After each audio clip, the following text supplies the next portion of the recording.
നമ്മൾ മലയാളികൾക്ക് ഏറെ പ്രിയപ്പെട്ട ഒരു കായികമാണ് കാൽപന്ത് കളി. കാൽപന്ത് കളിയുടെ രാജാക്കന്മാരെന്നറിയപ്പെടുന്ന ബ്രസീലിനെ ഇക്കുറി നയിക്കുന്നത് മറ്റാരുമല്ല, 65 വയസ്സുകാരനായ കാർലോ ആൻസലോട്ടിയാണ്.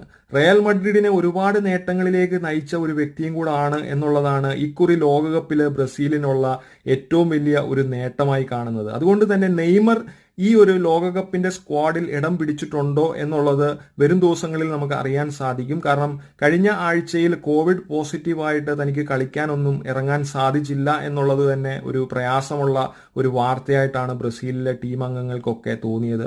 ഈ ഒരു ലോകകപ്പ് 2026 ബ്രസീലിനെ നയിക്കാൻ ലോകകപ്പിൽ ഏറ്റവും നല്ല ടീം ആയിട്ടാണ് എന്നുള്ളതാണ് ആ കോച്ചിന്റെ ആ വാദം.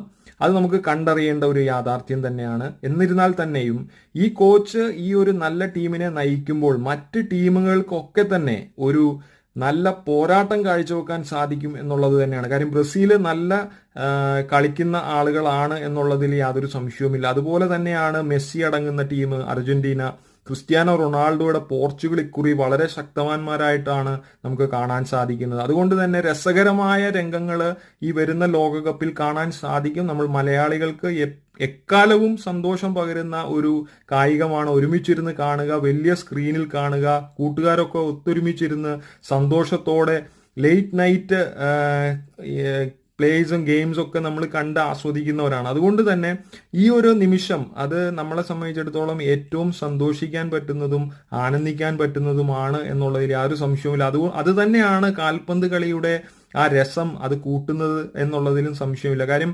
ഒരുമിച്ച് ഒരു മനപ്പെട്ട് നമുക്ക് ആ ഒരു കായികം ആസ്വദിക്കാൻ സാധിക്കുന്നു. പരസ്പരം ഇഷ്ടപ്പെടുന്ന ടീമുകളുടെ ആ നേട്ടങ്ങളൊക്കെ ഷെയർ ചെയ്യുമ്പോഴും ഒരു വാശിയും വീറും ഒക്കെ അതിനകത്ത് നമ്മൾ കാണുന്നുണ്ടെങ്കിൽ തന്നെയും മലയാളികളായ നമ്മളിൽ ഏറ്റവും കൂടുതൽ രസം പകരുന്ന നിമിഷങ്ങളാണ് ലോകകപ്പ് യോഗ്യതാ മത്സരങ്ങളും അതിനോട് ശേഷമുള്ള ലോകകപ്പ് കളികളൊക്കെ തന്നെ.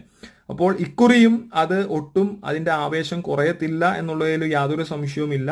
തുടർന്നുള്ള ടീം അംഗങ്ങളും മറ്റ് ടീമിന്റെ അപ്ഡേറ്റ്സും ഒക്കെ ആയിട്ട് വീണ്ടും നമുക്ക് കാണാം. ഇക്കുറി ബ്രസീലിന്റെ നെയ്മറിനായിരിക്കട്ടെ നമ്മളുടെ സപ്പോർട്ട് മുഴുവനും. വീണ്ടും അടുത്തൊരു പ്ലെയറിന്റെ വിശേഷങ്ങളുമായിട്ട്